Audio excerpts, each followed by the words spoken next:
Today, we're going to look at 3 medical mysteries, with each story being more unbelievable than the last. But before we get into those stories, if you're a fan of the strange, dark, and mysterious delivered in story format, then you've come to the right place because that's all we do, and we upload once a week. So, if that's of interest to you, the next time you're visiting the like button at their house, be sure you rub poison ivy all over their toilet paper. Also, please subscribe to our channel and turn on all notifications so you don't miss any of our weekly uploads. Okay, let's get into today's stories. On June 14th, 2011, 42-year-old Ellie Lobel stepped unsteadily outside of her house in Wildomar, California, and immediately she had to lean on her round-the-clock caretaker for support. This mother of 3 had just moved to this rural part of California so she could die in peace. For the last 15 years, Ellie had been battling Lyme disease, which is a chronic and debilitating condition spread by ticks. But now, after those 15 years of fighting, Ellie just had no more energy. She could barely stand up on her own, her mind was kind of always in this weird fog, and she just felt totally hopeless. And so Ellie had recently hired an end-of-life coordinator to help her plan for her death, and also to make sure nobody attempted to revive or resuscitate Ellie if she fell unconscious. Ellie really thought she was going to die any moment and just wanted it to happen in peace in California in her bed. But dying can be complicated, and Ellie, after moving to California, had laid in her bed for 3 days expecting to die, but didn't. And so, on June 14th, Ellie decided she would just get up, and with the help of her caretaker, she would just go for a walk in her new town. Every step was painful for Ellie as she clutched her caretaker's arm, but the sun was out, the sky was blue, and flowers were in bloom all around her, and just for a moment, Ellie suddenly realized she was feeling something she had not felt in a long time. She was feeling grateful to be alive. But that feeling was very short-lived because as she stood on this sunny sidewalk in California, she suddenly felt something small and sharp smack into her forehead. And Ellie, she kind of looked up and realized it was a bee. Now, she was determined not to let an insect ruin this rare instance of happiness in her life. Ellie just kind of reached up and tried to swat it away. But when she looked up again, she noticed the bee was still there, and worse, there was now an entire cloud, a swarm of bees over her head that were descending down on her. And as this happened, Ellie's caretaker, who saw the swarm, screamed, let go of Ellie, and ran away from her. And so poor old Ellie, who couldn't even stand up on her own, was forced to fall to the ground and kind of cover her head with her hands to try to protect herself. But within seconds, these bees had descended on her and were stinging her head, her ears, her face. I mean, she was getting destroyed. And these were not normal bees. These were African killer bees that were known for stinging their victim dozens of times. And Ellie was fiercely allergic to bee stings. And so instead of dying a peaceful death in her bed, Ellie was now going to die a viciously painful, awful public death out on the sidewalk all by herself. Ellie's life had started out with so much promise. By the time she was just 18 years old, she had already earned her PhD in physics. And then by 1996, when she was 27 years old, Ellie and her husband had 3 beautiful children, and they had moved into their dream home in New York's Westchester County. Her life really seemed perfect. But that same year they moved into their dream home, Ellie suddenly noticed there was this rash at the top of her thigh, and it kind of looked like a red bullseye, and Ellie had chalked it up to, some sort of weird spider bite and not thought much of it, not realizing that that bullseye marking is actually the calling card for ticks who carry Lyme disease. That's what they leave behind after they bite you. But Ellie didn't know that, and so not long after seeing this rash, Ellie began having night sweats and night shakes. She had these flu-like symptoms that didn't go away for months, and it left her totally exhausted and discouraged. Doctors told her that she could have arthritis or fibromyalgia or MS or heart failure or some other horrible condition, but it was ultimately a park ranger that Ellie just happened to meet one day who recognized that that rash she described at the top of her leg was very likely because she had been bit by a tick that had Lyme disease, and now all of these symptoms, that seemed like Lyme disease too. And then when Ellie went into the doctor and said, "I think I have Lyme disease," they said, "Yep, you do," but now the disease has progressed so far it's basically too late for you. And so for years, Ellie wasn't able to work or really even be a mother because of this disease. And then eventually her marriage fell apart and ended in bitter divorce. And so this disease really had just kind of wrecked Ellie's life. And so at the 15-year mark of having this disease, she decided, you know what, enough is enough. I'm going to California and I'm going to die on my own terms. But Ellie had envisioned a peaceful death in her bed, not an agonizing death caused by a barrage of African killer bee stings out on a sidewalk in some random town in California. The attack on Ellie lasted maybe about a minute, but it was the longest minute of Ellie's life. The pain was just unimaginable. And then after all the bees had left, Ellie's caretaker actually came running back over to her, scooped her up, and began running with her back to the car. And as Ellie was getting carried, Ellie realized her caretaker was probably going to take her to the hospital, and she didn't want that. Even though she had had that kind of nice moment before the bee stings when she was looking around at this beautiful town and the sun was out and the flowers were out, that wasn't enough to inspire her to want to live. She still, deep down, did just want to die. And so she figured, with these bee stings, I'm gonna have an allergic reaction any minute now, and that's gonna take me out, and I just want it to happen so I can be done. And so Ellie made her caretaker drive her back to the house and put her in bed, and then Ellie laid there waiting to die. But 3 days later, and Ellie had not died yet. In fact, she actually felt the best she had felt in years. There had been no discernible allergic reaction to all of these bee stings all over her head, and all the chronic pain and discomfort that she normally felt all the time from Lyme disease was gone. And after doing some research about bee stings and about Lyme disease, Ellie came across this 1997 study done in Australia that found the active ingredient in some wasp and bee stings was powerful enough to kill the bacteria that causes Lyme disease. But no one had ever really researched this because it was totally unethical to release a swarm of bees on a critical Lyme disease patient. But in Ellie's case, this happened on its own, and it really did cure her. The bee stings literally saved her life. And since her bee attack, Ellie has become the leading advocate for bee venom as a treatment for Lyme disease. I am so excited to announce that we here at Ballen Studios have a brand new show that is live right now for free on all podcast platforms. It's called MrBallen's Medical Mysteries, and as you might have guessed, it's about medical mysteries. Take, for example, the very first episode of the show called Ashes to Ashes. It's about this adult son who goes to check on his father who lives in the woods by himself. And when he gets to his dad's house, he goes inside and the power's off and there's this weird gooey substance on everything, the furniture, the walls, food everywhere. And the son, he calls out for his dad. He can't see his dad doesn't call back. And so the son leaves and gets help. And when help arrives, they search his father's house and they find something in the very back of the house that is far more bizarre and shocking than the gooey substance on the walls. Their discovery would quickly become one of the most talked about medical mysteries of all time. Again, this story is called Ashes to Ashes. It's episode number 1 on MrBallen's Medical Mysteries, which is a podcast that is new and free and available everywhere. New episodes of MrBallen's Medical Mysteries will come out every Tuesday, but if you have no patience and you just want to listen to a whole bunch of episodes right now, you can listen to 8 episodes of MrBallen's Medical Mysteries on Amazon Music. Again, the show is called MrBallen's Medical Mysteries, and it's available right now everywhere for free.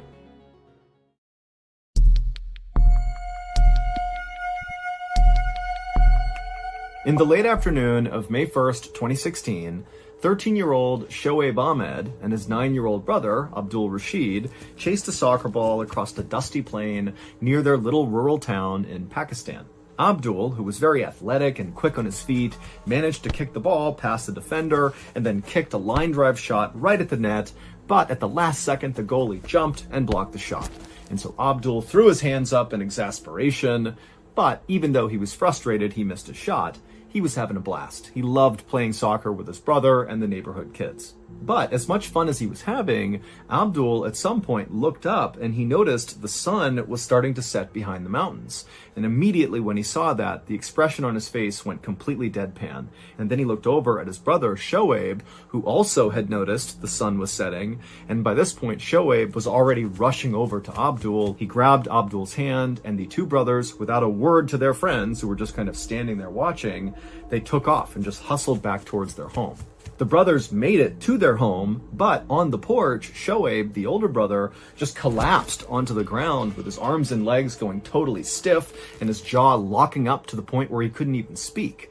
And Abdul, instead of trying to help his brother, just stepped clear over him and ran into the house and made it to his bed just in time for him to also collapse, but onto the bed, with his arms and legs being just as stiff as his brother's and his jaw also being locked so he couldn't even speak. And then moments later, the boy's father would scoop Shoaib off the porch, carry him into the bedroom, and put him in a bed, cover him up. And then the father would rotate Abdul, who was on his stomach, over onto his back, and he put the covers over him. And then the father just left and got into his own bed and went to sleep. And this was a typical night in this family's household. The next day, a convoy of fancy cars descended on this little village where Shoaib and Abdul lived. And in these vehicles were all these scientists from Pakistan's Institute of Medical Sciences, and they had heard about the boy's nightly bizarre collapses, and they wanted to find out if the condition was real. Now, if the scientists had arrived in the village before sunrise, they would have found Abdul and Shoaib still in their beds in a semi-comatose state, unable to move, but it was almost noon by the time the scientists arrived, and so when they saw the two boys, they were outside, goofing around and playing, acting like everything was totally fine. In the village, neighbors referred to Abdul and Shoaib as the solar boys because they were only normal and active and like the other kids during the daylight hours when the sun was up. And then at night, they would become totally paralyzed and mute. Now, the villagers saw this happening, but they didn't really believe it necessarily. They thought maybe the kids were making it up to get attention, or maybe they were doing it as like a grift to get people to donate money to the family. But Shoaib and Abdul's father completely denied this and said they had not made any money from what was happening to his sons, and all they wanted to do was just figure out what was wrong with them so they could help them.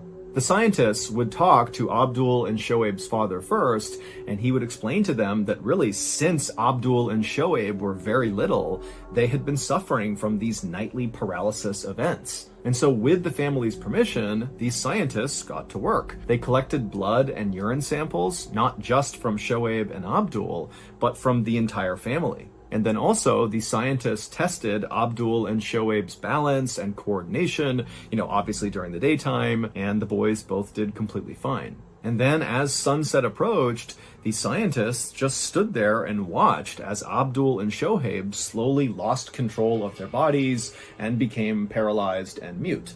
And then throughout the night, the scientists just continued to watch them, and the boys did not move at all. And then when the scientists attempted to kind of move their limbs for them, they were so rigid, almost like rigor mortis after you die, that they really couldn't move their limbs at all. And then the next morning, as the scientists were watching, the sun came up, and it was like suddenly Abdul and Shoaib were totally back to normal. They popped out of bed with a smile on their face, able to move around, no problem. And so to the scientists who watched this go on, they were left thinking, okay, there's no way these kids could be faking this. Like, no one could fake this. This is real. But the scientists really didn't have any new information to pass to the family because, the boys' blood and urine samples came back completely normal, and they had passed all of their balance and coordination tests. And so it seemed like, Abdul and Shoaib should be totally normal, healthy boys, but they just weren't, and these scientists didn't know why. Now, these scientists were not the first group of people who had tried to solve the mystery of the solar kids. For years, their father had been trying to find someone who could help them, but he was having no success. Doctors in the nearest hospital to their village were convinced that the boys had a rare illness that made them extremely tired only a couple of hours after waking up in the morning. But Abdul and Shoaib had loads of energy all day long. It was only when the sun came down that they became totally paralyzed. And so the father didn't believe those doctors were really taking this that seriously. The imam at a local mosque was convinced the boys were possessed by demons, and so he organized an exorcism where a group of religious leaders basically tapped on the boys with sticks while chanting in rhythm and dousing them with holy water, but that didn't work. And so the family was close to giving up on ever finding help for their sons. But then in April of 2016, so a month before that team of scientists descended on the village to research the boys, a TV news reporter from Pakistan's version of CNN came to the village to interview the family because this reporter had heard about this strange condition these boys had. And this interview was seen by millions and millions of people, including Pakistan's most esteemed and influential doctor, a man named Dr. Javed Akram, who happened to be the vice chancellor of Pakistan's Institute of Medical Sciences. Dr. Akram had never heard of such a strange condition, and so he was the one who ordered those team of scientists to go to the village and research this family. And after those scientists came back and checked in with Dr. Akram, it was clear they had not had a sort of breakthrough moment with regards to what was going on with these boys, but they were very convinced that this was a real condition. And so Dr. Akram decided that he and his team would just continue to study this family until they figured out what the heck was going on with these two boys. And finally, a year later, in May of 2017, Dr. Akram believed he had figured out what was wrong with them, and he even had a solution.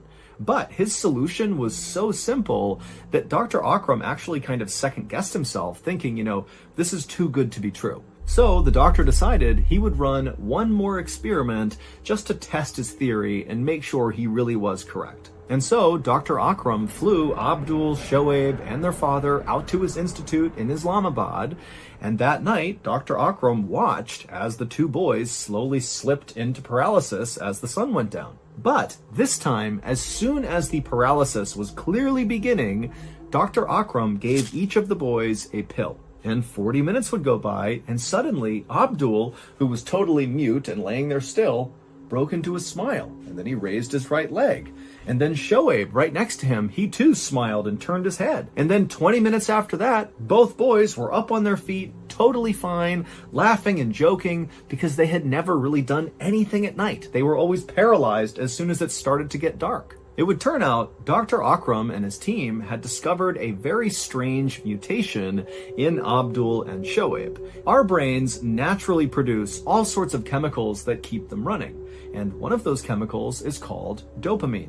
Dopamine does several things, but one of those things is it controls muscle movement. The mutation that Dr. Akram and his team had discovered was that the boys' genes were mistakenly shutting off dopamine production every single night, and so that was why they were becoming totally paralyzed. This mutation was the result of a series of complex genetic mistakes, but the fix was actually quite simple. The pill that Dr. Akram gave Abdul and Shoaib was just a dopamine pill, and what it did is it basically just turned the boys' bodies back on. And so Dr. Akram and his team had discovered quite possibly the world's rarest disease, only afflicting one family. But fortunately, they had also found the cure too, and so Abdul and Shoaib, from that day forward, lived totally normal lives by taking their dopamine pills every night.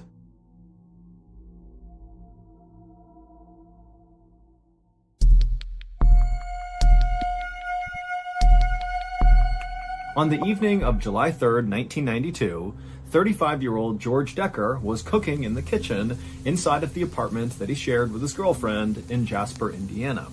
And as George cooked, he began to cough. At first, George thought it was just a little tickle in his throat that would go away, but as he continued to cough, this feeling, this sensation in his throat that was making him cough was only getting worse and worse. And this cough was not a normal cough. It was a deep, guttural, kind of rough-sounding cough that really hurt as he did it, and it kind of scared George, like he had never heard himself make this sound before.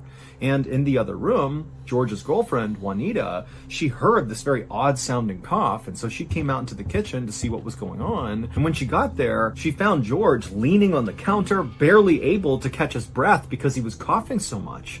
And this was totally out of character for George. He wasn't sick, he didn't have some sort of respiratory problem, he didn't smoke cigarettes. He did work in a metal shop where he melted down aluminum and poured it into different molds, but he always followed all the safety precautions. He wore a mask, he did all the things you're supposed to do to make sure he didn't inhale anything toxic. And so there was really no good reason why George would suddenly be having this unbelievable coughing fit. And so as Juanita kept asking George, hey, are you okay? Can I do anything?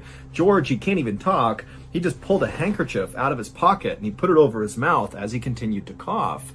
And then when he pulled the handkerchief away, it was clearly covered in blood. Now, George was quick to kind of put the handkerchief back in his pocket, not wanting to deal with the fact that he was coughing up blood. But Juanita, she saw the blood and said, okay, George, I don't know what's going on, but you are going to the hospital right now. Now, George, even though he couldn't talk because he was coughing so much, clearly did not want to go. And he kind of resisted Juanita pretty aggressively. He did not want to go. But Juanita finally grabbed him and literally dragged him through the house, out the front door, and down into their car. And then just a few moments later, they were on their way to the hospital located a few miles away. By the time they actually parked in front of the emergency room at this hospital, George's cough had actually died down a little bit. And so now George was being really insistent that it was totally pointless to go to the hospital, that they did not need to be here. Take me back home. This is ridiculous. But Juanita really pressed him and said, you can't goof around with coughing up blood. You have to go in there. And so finally, George, who was totally annoyed by this, relented. He got out of the car and the two of them walked to the hospital. And then when they went in the front doors of this emergency room, a nurse came up to greet them and see what was going on. And George kind of inexplicably pushed the nurse, like, to get away from me. I don't need your help.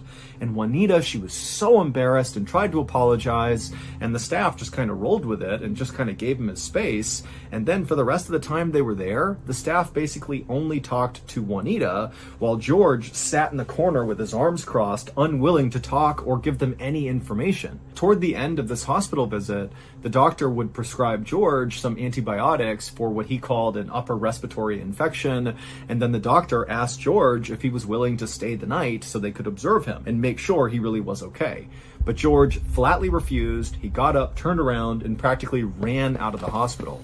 And Juanita said, "I'm so sorry," and she followed after him. Over the next couple of days, George would take these antibiotics that he was prescribed, but they really did not make a difference. He continued to have these huge coughing fits, and even worse than that, something Juanita noticed was George's skin was clearly turning blue, in particular on his arms, his hands, his fingertips, and on his face. And so finally, about a week after that first visit to the ER, Juanita, she looked at George and just felt like he looks so bad. He has to go back. They have to check him again. And so Juanita was able to, again, convince George to go to the hospital. He was very resistant to the idea, but now he was so physically weakened and drained from whatever was going on, he just kind of went with whatever Juanita wanted.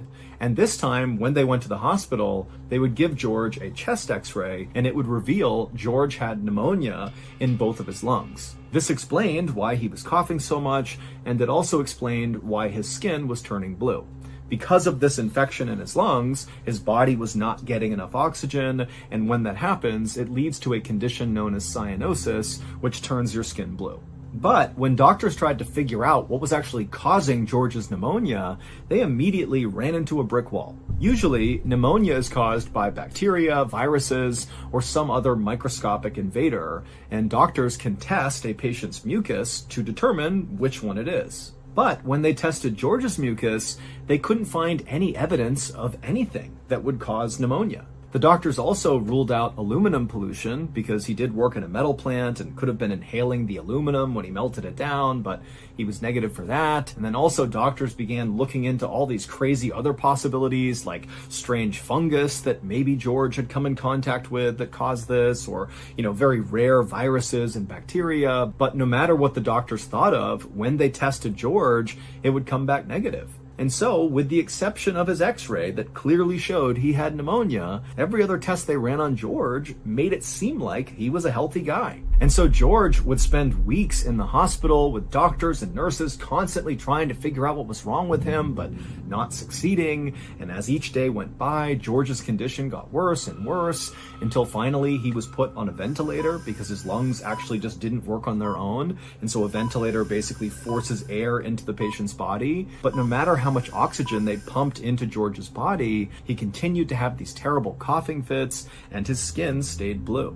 Finally, in October, so 3 months after George had first developed this coughing fit, he would pass away. George's doctors were totally baffled. It did not make sense what had happened to George. He was young and healthy, and then something that was totally powerful and aggressive had wiped him out. And so the doctors knew they needed to figure out what that thing was and how to cure it before other people died from the same mystery illness. On October 8th, so 5 days after George passed away, an Indiana pathologist named Dr. Daniel C. Weaver, who was known for his ability to figure out unexplained deaths like George's, was called to the hospital where George died to perform George's autopsy. And when Dr. Weaver began the autopsy and looked inside of George, he could not believe how just absolutely ruined George's lungs were. Healthy lungs are sort of like cotton candy. The tissue is light and airy, which is perfect for transferring the oxygen we breathe throughout our bodies. But George's lungs were thick and heavy,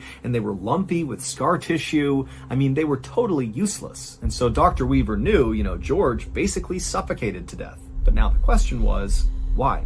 Dr. Weaver would run into the same obstacles as all the other doctors when he attempted to find contamination inside of George's lungs.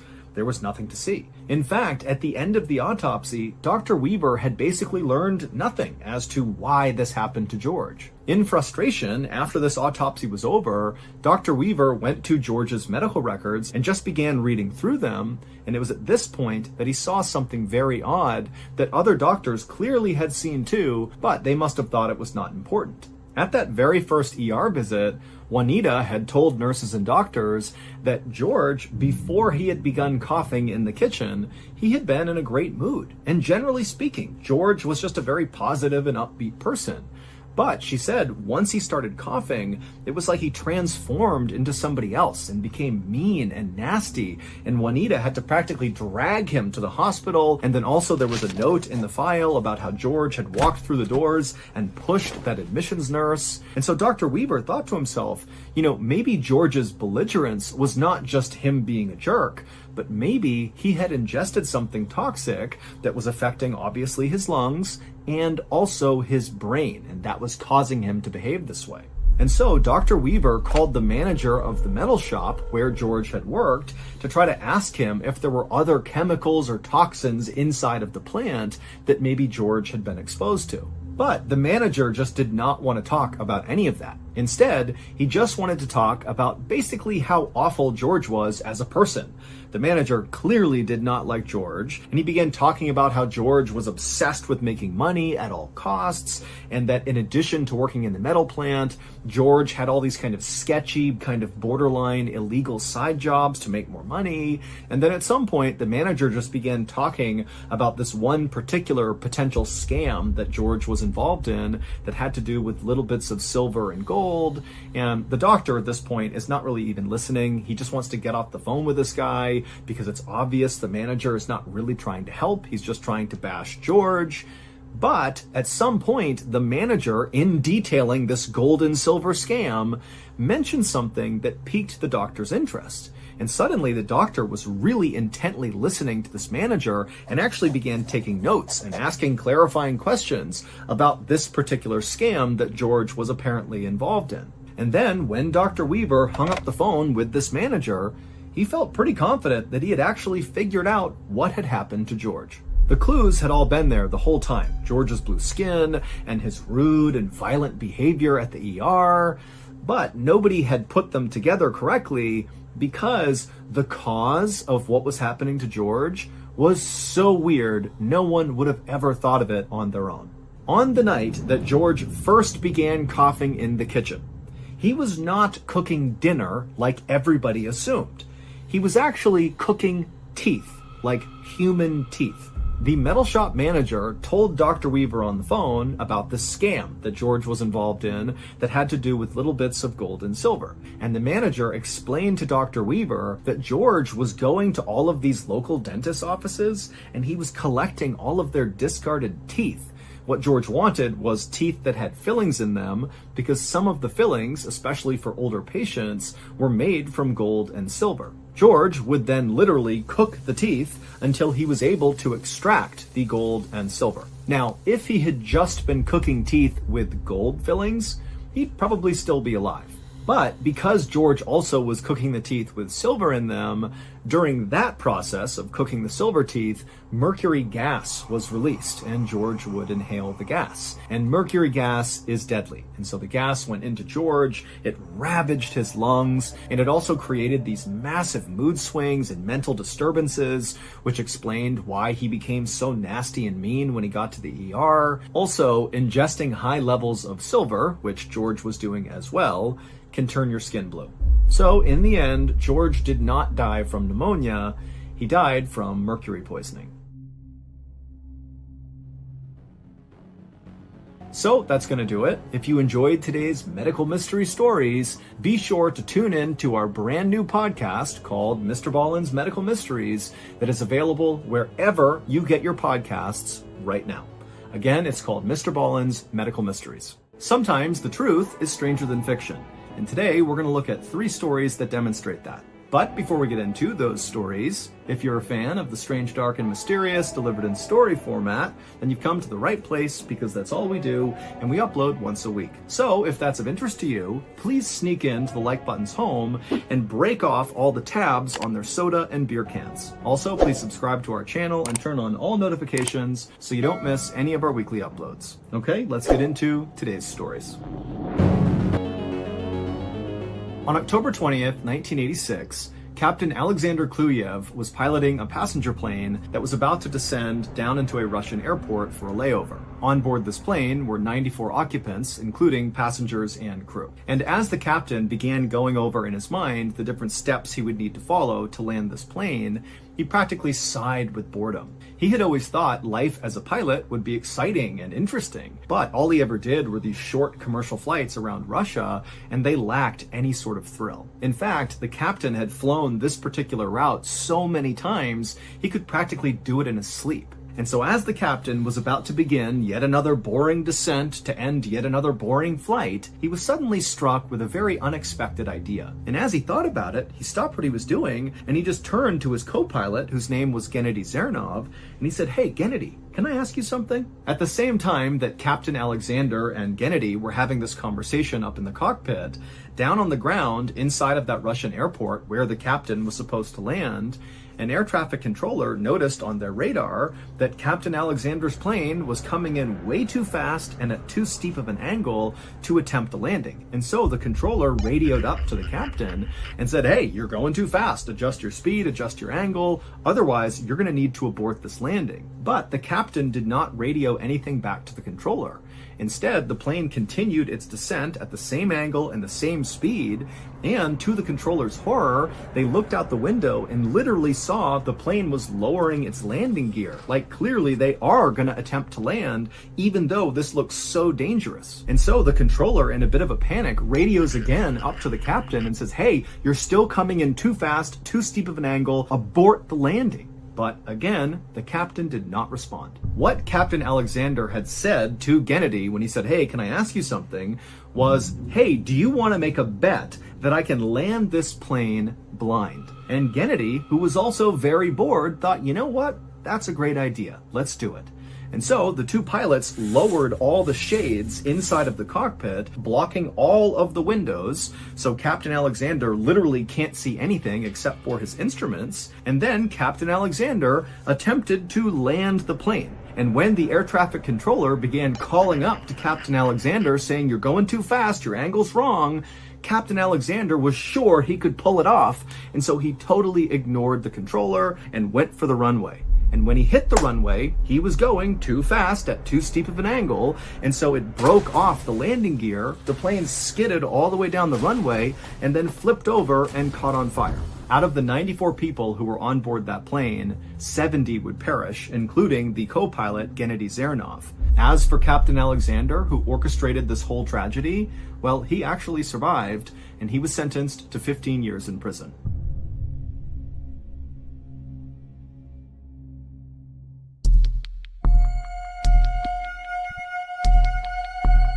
On August 23, 2013, inside of a little home in a Russian suburb, 8-year-old Maria Chelyasheva was hard at work at her kitchen table drawing a picture of a horse. Maria's parents had recently brought her to a farm where she was able to do some pony riding, and ever since then, she had become obsessed with horses and ponies. And so as Maria was hard at work on her drawing, her father, 42-year-old Mikhail, was right nearby at the kitchen stove dicing up onions, and as he did, his eyes were kind of watering from cutting the onions, and so he was making a show of turning around and looking at his daughter, pretending to cry, and Maria thought it was very funny. And then at some point, as Mikhail was doing this, he realized he was missing a key ingredient for the dinner he was preparing.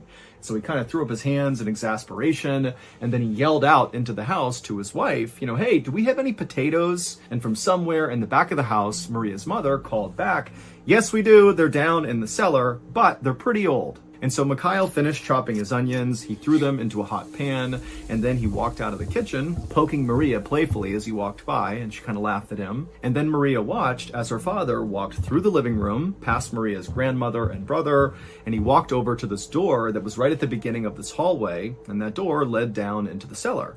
And so Maria, she stopped for a moment and just watched as her dad opened the cellar door, began walking down the steps, and he shut the door behind him. And then Maria just went back to coloring in her horse. But after a few minutes, Maria started to smell something really bad, and she looked up and she saw the onions that were on the burner were starting to burn, and smoke was going up into the ceiling, and then suddenly the smoke alarm went off, and as this commotion is happening, Maria's grandmother runs into the kitchen and begins fanning the smoke. She turns off the burner and moves the onions, and then Maria's mother comes running into the kitchen, and she's seeing what's happening, and she's looking around. She doesn't see her husband, and so very frustratedly, she yells out, Mikhail, you burned the onions, come in and deal with this. But Mikhail was not on the first floor. He was still down in the cellar. And so Maria's mother knew that, and she was kind of annoyed that he was taking so long down there. And so after muttering something under her breath, she stormed out of the kitchen, walked over to the cellar door, opened it up, went downstairs, shutting the door behind her. Meanwhile, back in the kitchen, Maria's grandmother was now going through the burned onions, looking for any that were salvageable, and Maria had gone back to her horse drawing. But after about 5 minutes, it dawned on Maria that her parents had still not come out of the cellar yet, and it just felt like too much time had passed. They should be up by now. And so Maria stopped working on her picture and just stared down the hall at the cellar door. And at the same time, Maria's grandmother had stopped with the onions, and she too had come over and was watching from right next to Maria down the hall at the cellar door. Both of them just expecting the parents to emerge any second. But as the seconds ticked by, nobody emerged from the cellar. And so finally, Maria's grandmother said, okay, I'm going to go see what's going on. And so Maria watched as her grandmother walked through the living room past Maria's brother, who was playing a video game. And then Maria's grandmother, right in front of the closed cellar door, just yelled out, hey, are you guys okay down there? But there was no response from the cellar. And so at this, Maria's grandmother turned around and told Maria's brother to turn off his video game because it was so noisy. Maybe they were calling from the cellar and they couldn't hear them. And so the brother, who was just totally frustrated by this whole situation, he paused his game. And then Maria's grandmother called out again, hey, are you guys okay down there? And this time, when there was still silence, Maria's brother, he just stood up and said, okay, why don't we just go downstairs and make sure they're okay? Why aren't we doing that? And so without waiting for a response from his grandmother, Maria's brother just walked right over to the cellar door. He opened it up and he looked down and he goes, look, they're right there. And then the brother began walking down the steps, yelling to his parents, hey, come on, when's dinner? What's going on?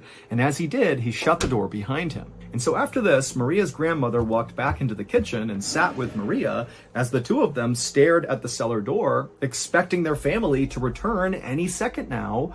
But they didn't. And so at this point, both Maria and her grandmother were really starting to panic. They could tell something was wrong. And so Maria's grandmother grabbed her phone and called a neighbor and just said, hey, can you come over? I think something's wrong. I don't know what it is. And then after Maria's grandmother hung up the phone, instead of waiting for the neighbor to come over, Maria's grandmother just got up and walked right over to the cellar door, then opened the door and began walking down the stairs. But this time, the grandmother left the door open. And so Maria was able to listen from her seat in the kitchen to the sound of her grandmother's footsteps making their way down the stairs. And then at some point, Maria heard what sounded like a distinct thud and then silence. Now, at this point, Maria is terrified. The neighbor has not come over yet. And so without knowing what else to do, she just got up and walked over to the open cellar door and just stared down into the darkness down below. She couldn't see anything, but she was too scared to even call out to her family. And then finally, she just began descending the stairs herself. 10 minutes later, the neighbor who Maria's grandmother had called finally arrived over at their house. He knocked on the front door, but there was no answer, and so he tried the doorknob, found it unlocked, so he opened it up and he stepped inside. And right away, he looked around and it was totally quiet. There was nobody on the first floor of the house. But the neighbor immediately heard crying, and he walked around the first floor listening for where it was coming from, and he realized when he got to the top of the open door leading down into the cellar that the crying was coming from down there. And so without a thought, the neighbor just ran down the stairs, and he couldn't believe what he found. He found Maria, the 8-year-old, just crying on the ground, and all around her was her entire family just laying on the ground. Now, the neighbor had no idea what was going on, but sensing clearly there was some sort of emergency based on the call he got and what he was seeing now, he just scooped up Maria, ran upstairs, and ran out of the house and began screaming for help. When help arrived, they would search the house and make their way down into the cellar, and they would discover that Maria's entire family, her grandmother, her brother, her parents, they were all dead. And what had killed them were the very potatoes that Mikhail had gone down to get. It would turn out Maria's mother was right when she warned Mikhail that the potatoes they had downstairs were very old. In fact, they were so old, they had begun to rot, and as they rotted, they produced this toxic fume that did not ventilate out of the cellar. The cellar was totally enclosed, there was no windows, and the family had this habit of always shutting the door whenever they went down into the cellar. And so over time, this fume had totally filled the entire cellar, and one by one, as family members went down into the cellar, sealing the door behind them, they passed out from these fumes and then died. Maria was the only one who survived going down into the cellar because her grandmother, who had gone down right before her, had left the door open. And so by the time Maria had gone down, a lot of the toxic fumes had found their way up the stairs and escaped into the rest of the house. And so when Maria went down there, it was not nearly as toxic.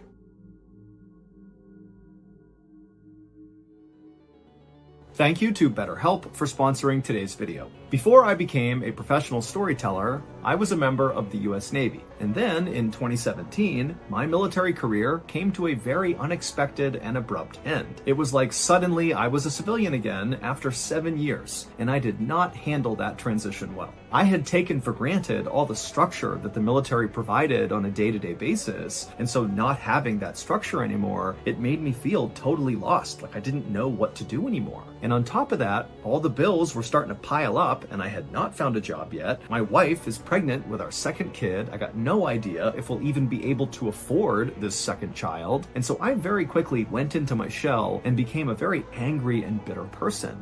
And at some point, my anger issues got so out of hand that my family had a sort of intervention with me and told me, hey, you gotta see a therapist. And I would agree, and it would completely change my life. My therapist quickly showed me that I was not this terrible, angry person, but instead, I was someone who was going through a major life change, and it was making me depressed, which is pretty common. And so with my therapist's help, I was able to adjust to this change in my life and really focus on the future and all the good things that were going to happen. And in time, I became a very happy person, and I still am today. Now listen, therapy is not for everyone, but if you feel kind of lost right now and you don't really know what to do, I think you should give BetterHelp a try. BetterHelp is a highly reviewed online therapy platform, which means you can get the help you need from the comfort of your own home. Get matched with a BetterHelp therapist after filling out a brief survey online, and then it's up to you how you communicate with your therapist, whether that's via text or chat or video or phone call or some combination. Also, you can switch therapists at any time at no additional cost. Go to our sponsor, BetterHelp.com/MrBallen for 10% off your first month of therapy with BetterHelp, and get matched with a therapist who will listen and help.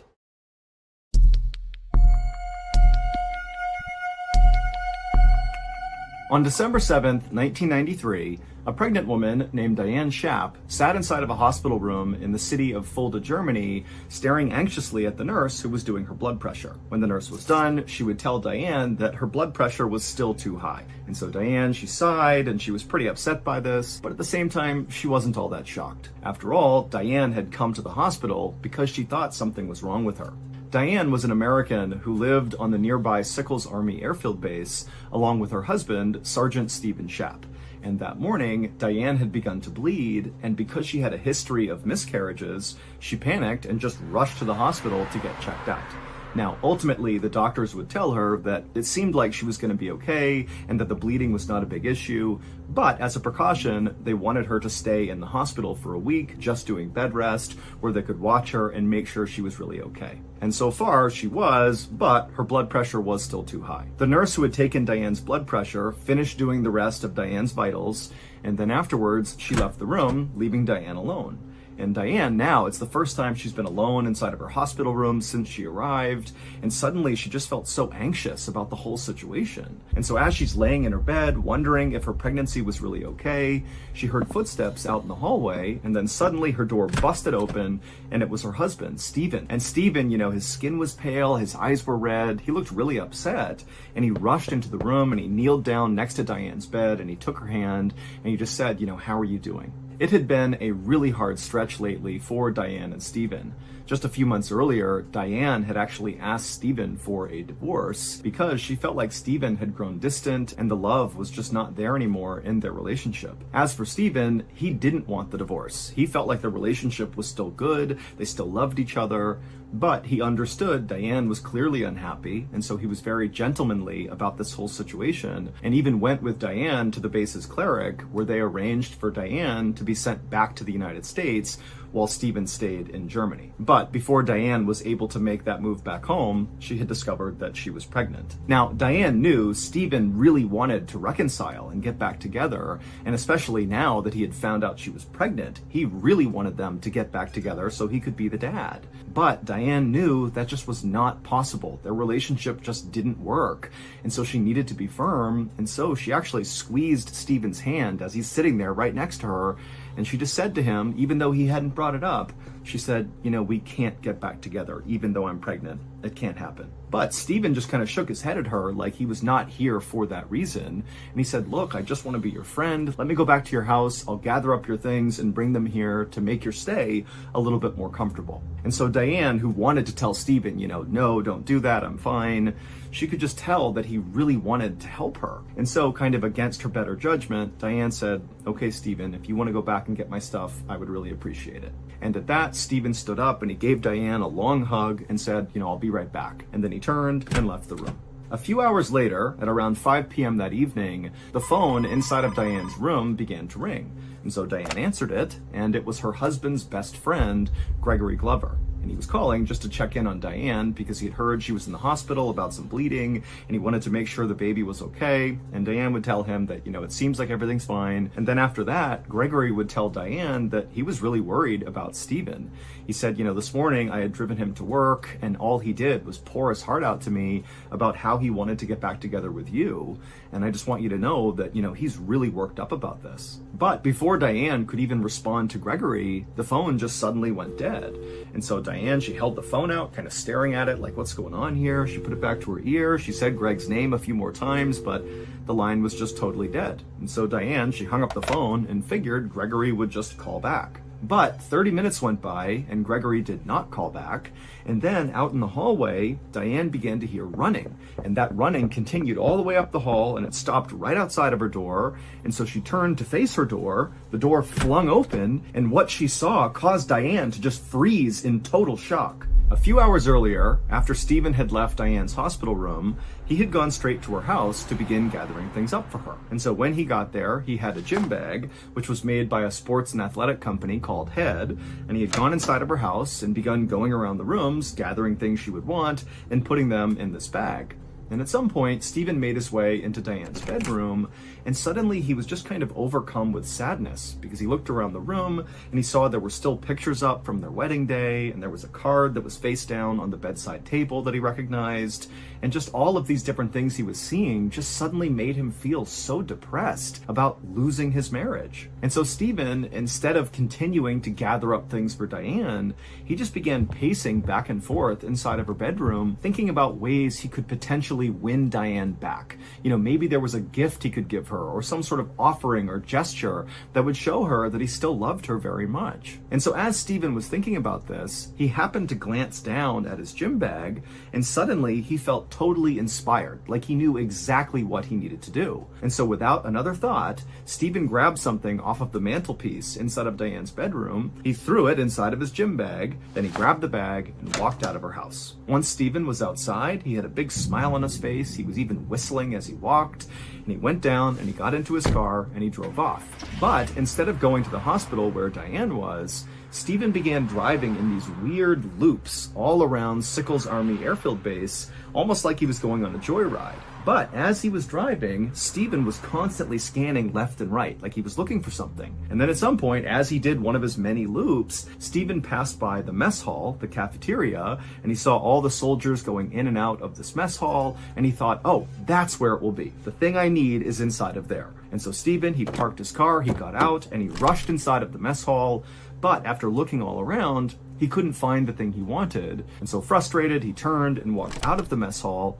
But when he went back outside, as he was walking back to his car, something out of the corner of his eye caught his attention, and he looked over, and it was this phone booth right on the sidewalk up against the road. And he couldn't believe it, but there it was. There was the thing right near this phone booth that Stephen desperately wanted. And so Stephen, instead of going to his car, just began walking in a straight, very determined line towards this phone booth. 30 minutes later, Diane heard those running footsteps out in the hallway, and then her door flung open and she froze in shock at what she saw.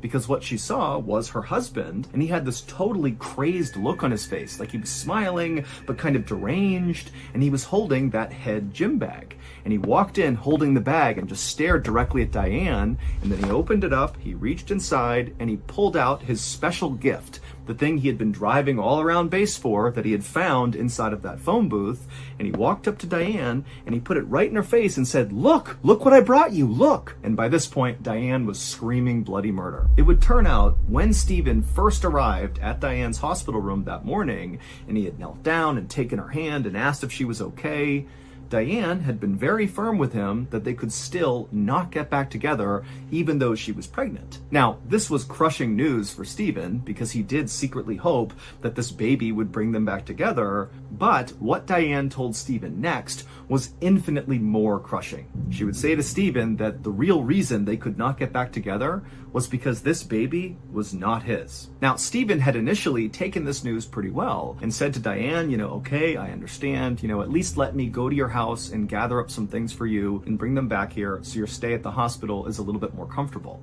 And Diane had maybe been a little bit surprised at how well Stephen had taken this, and she said, okay, yeah, that would be great. And so Stephen had left the hospital, gone to Diane's house, he went into her room, and he began putting her things into that gym bag when suddenly he stopped because he noticed those pictures on the mantelpiece of their wedding day, and it was just kind of crushing to realize that his marriage really was over. And then, before he went back to packing, he happened to glance over at the bedside table, and he noticed a card face down on that table. Now, at first, Stephen actually didn't really react to this card because he knew who had given it to Diane. It was just a friend of hers, and the card was kind of meaningless. It was just a card to celebrate their friendship. But then Stephen's suddenly thinking to himself, wait a minute,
This person, this friend of Diane's, gives her cards all the time. And this person is always coming over to say hi to Diane. And this person's always complimenting Diane and telling me how great Diane is. And it was like suddenly everything just kind of fell into place for Stephen. And he realized this so-called friend of Diane's was much more than that. This friend was Diane's lover and very likely the father of her unborn child. And who was this friend of Diane's? Well, none other than Stephen's very best friend, Gregory Glover. The same Gregory Glover that Stephen just that morning had poured his heart out to on the ride to work, telling Gregory how much he missed his wife and how much he wanted to reconcile. And Gregory's advice to Stephen had been, well, I know you're hurting, but you really need to let this go. You need to let the divorce happen and just move on with your life. But now Stephen realized that Gregory wanted Stephen to end his relationship with his wife so Gregory could have a relationship with Diane. And so Stephen felt unbelievably betrayed. And that was when he decided to get a gift for Diane. And so he grabbed a knife that was on the mantelpiece inside of Diane's bedroom. He threw it inside of his gym bag. He got in his car and he began driving around the base looking for Gregory. And after Stephen had gone into the mess hall and then come back out again, he had spotted Gregory on the phone inside of that phone booth. And Stephen had immediately run over, opened it up, grabbed Gregory, pulled him out, and begun stabbing him. Now, Stephen didn't know this, but at the time he attacked Greg was literally on the phone with Diane.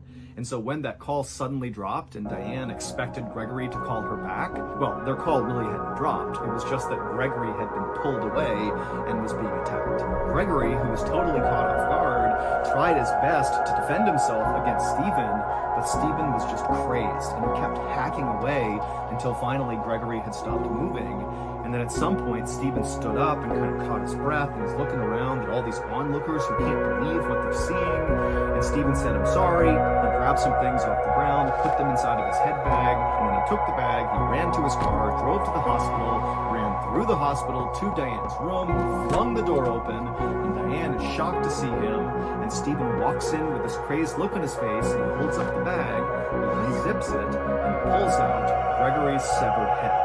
Holds it right in front of Diane and says, look what I brought you, look!" And he placed it down right on the bedside table, looking directly at Diane. And so Diane began screaming and people began rushing into the room. Meanwhile, Stephen just sat in the corner calmly, waiting to be arrested. Ultimately, Stephen would be tried by a military court and he would be sentenced to life in prison.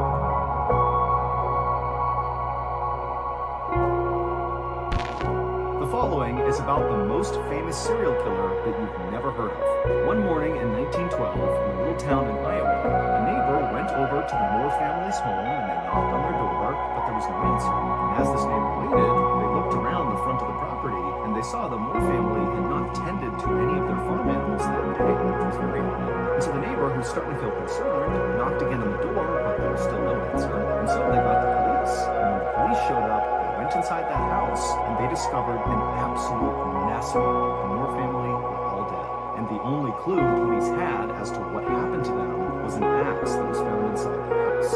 And as police began investigating this crime, they quickly discovered that this was far from an isolated event. To hear this full story, listen to the latest episode of the Bedtime Stories podcast called The Man on the Train. And make sure you follow the Bedtime Stories podcast wherever you listen to podcasts to get more chilling stories just like this one. So that's going to do it. If you enjoyed today's stories, be sure to check out our podcast called the MrBallen Podcast, where we have literally hundreds more stories just like these that are available to listen to right now. Again, that podcast is just called the MrBallen Podcast, and it's available exclusively on Amazon Music.